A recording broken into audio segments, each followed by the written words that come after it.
जैसे ही हम criminal law word सुनते हैं तो उसे हम ऑटोमेटिकली पनिशमेंट से जोड़ते हैं, क्योंकि हमारा मानना ये है कि अगर किसी के साथ क्राइम हो रहा है तो हम सामने वाले को पनिशमेंट दिला के विक्टिम को जस्टिस दिला सकते हैं। Hello everyone, my name is Sonali and you are watching law point. तो आज के हम इस वीडियो में थ्योरीज ऑफ पनिशमेंट के बारे में समझेंगे। तो मेनली 5 थ्योरीज ऑफ पनिशमेंट है, सबका अपना अपना तरीका है पनिशमेंट देने का। एक हद तक आपको ये सारी थ्योरीज सेम लगेंगी।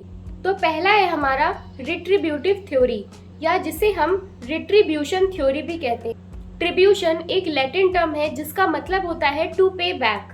गांधी जी इस थ्योरी को 0 मार्क देते थे because this theory says about an eye for an eye, जिसका मतलब होता है कि विक्टिम को मॉरल जस्टिस मिलना चाहिए। जो भी विक्टिम ने सफर किया है वही सेम चीज क्रिमिनल को भी सफर करवाना चाहिए।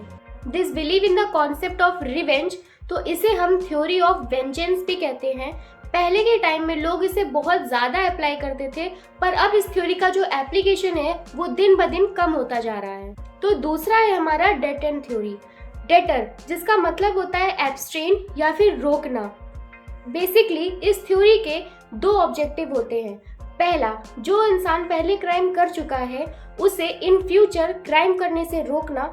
वहीं दूसरा, सोसाइटी में एक एग्जाम्पल सेट करना कि अगर तुम गलत करोगे तो भुगतोगे भी। बेसिकली ये थ्योरी इस चीज पे फोकस करती है कि किसी भी क्राइम को इतना ज्यादा डेटर कर दो कि लोग उसे करने से डरें। तो तीसरी है हमारी प्रिवेंटिव थ्योरी, या जिसे हम कहते हैं थ्योरी ऑफ डिसेबलमेंट। ये थ्योरी किसी भी ऑफेंडर को इन फ्यूचर क्राइम करने के लिए डिसेबल कर देती है। For example death penalty, life imprisonment. तो इस थ्योरी का मेन फोकस है कि क्राइम फिर से ना हो। बेंथम जैसे जूरिस्ट इस प्रिवेंटिव थ्योरी का सपोर्ट करते हैं, क्योंकि इस थ्योरी का मोटो होता है कि किसी भी ऑफेंडर को इतना हेल्पलेस बना दो कि वो इन फ्यूचर क्राइम ना कर पाए। फॉर एग्जाम्पल उसे जेल में डाल दो, उसे कैपिटल पनिशमेंट दे दो। तो चौथा है हमारा कंपनसेटरी थ्योरी। कोई क्राइम हुआ, जो हमारा क्रिमिनल है उसको पनिशमेंट भी मिल गई, अब विक्टिम को कंपनसेशन देने की क्या ज़रूरत है? वो इसलिए क्योंकि विक्टिम को 2 ग्राउंड्स पे कंपनसेशन दिया जाता है।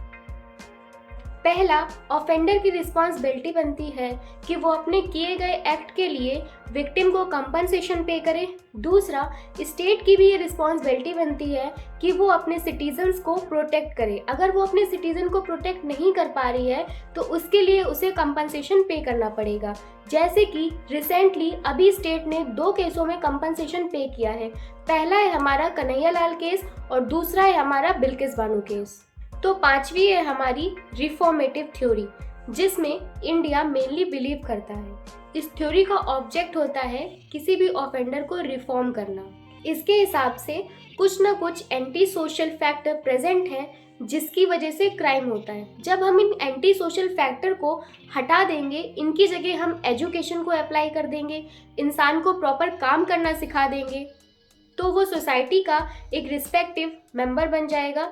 इस थ्योरी के हिसाब से पनिशमेंट का मतलब होता है रिहैबिलिटेशन करना, ऑफेंडर के माइंडसेट को रिफॉर्म करना और उसे एक अच्छा इंसान बनाकर सोसाइटी में वापस लाना। तो इसीलिए हम कहते हैं hate the crime not the criminal. तो ये थी हमारी 5 पनिशमेंट्स ऑफ थ्योरी।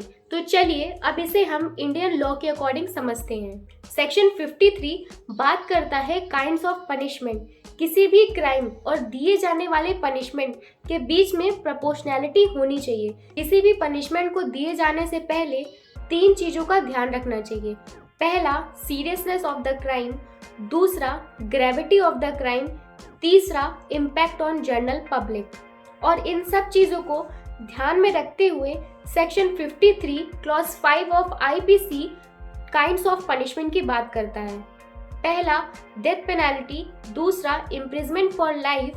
तीसरा, इम्प्रिजमेंट। चौथा, फॉरफीचर ऑफ प्रॉपर्टी। और 5वां, फाइन। तो ये थी theories of punishment according to Indian law. I hope आपको मेरी वीडियो अच्छी लगी हो और आपने मेरी वीडियो से कुछ जाना हो, तो प्लीज़ मेरे चैनल को सब्सक्राइब करना एंड मेरी वीडियो को लाइक करना। Bye bye.